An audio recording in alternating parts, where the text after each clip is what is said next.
There are sometimes things that stops us from performing, stops us from doing things that we know we have to do, but we just don't do it. We keep on going on in that direction. Maybe it's a sales conversation that we have to have, or maybe it is a conversation that we have to have with our people on some very difficult thing, or a performance discussion that we have to have, and we keep on postponing that or don't want to go there. Or maybe we need to go and talk to our boss. Doesn't matter what level we are, we want to talk to them about our compensation and our remuneration, and we just never do it. And so we worry about that, but we don't go and do that. And so these are things that stop us. They stop us from performing. They stop us from being the best version of who we could possibly be. And often we would then say to ourselves, well, we're potentially not smart enough. We maybe not good enough, or maybe this is not the right way to do it, or we make up some kind of story in our head. Now, in neuropsychology, they call this self-limiting beliefs, which is a really good name for the issue.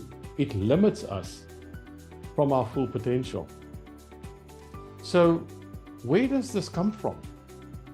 Well, in psychology, they would often say that these things come from way back in our past. These are past experiences that we've had, constructs that we made up for ourselves, and what that then does over time, it gets ingrained.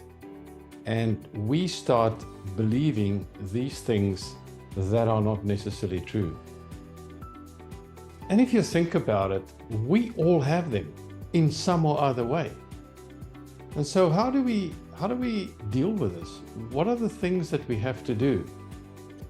So there are many routes and options that we can take, but maybe to simplify this issue for us is that firstly, I think that when these thoughts come up in our head, which is potentially a belief or something that we say to ourselves that might not necessarily be true, I think the first step is accept that it's actually there, that identify it and give it a name. You know, I don't want to have the self conversation because I think I'm not good enough, or I can't have this conversation with my boss because I really don't think it's the right way to do. And then say to yourself, well, is that a self-limiting belief?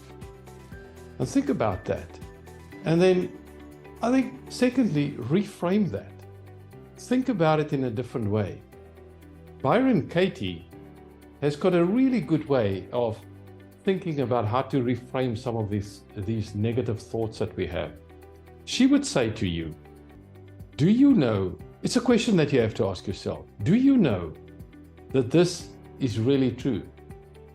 And then you have to answer that.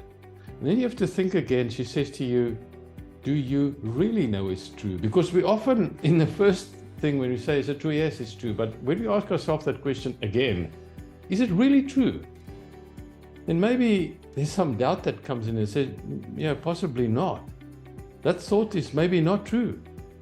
And then the third question that she says that you should ask yourself is, how would I feel without that thought? And the obvious answer to that is, well, I'll be free from this issue. So we make up these things in our head. It's the stories that we tell ourselves. And I think that once we have identified these things, we start reframing these things, then maybe perhaps let's go and do something about it. Go and take a little step towards this issue that you've never done before, that you say where you're not good enough to go and do this. You're not good enough to go and deal with this particular issue, or go out there, become an entrepreneur, or have this conversation. And maybe take some baby steps towards that. See how it feels. Because the more that you practice this self-limiting belief, and the more that you conquer the self-limiting belief, of course, the easier it becomes, and it becomes natural over time.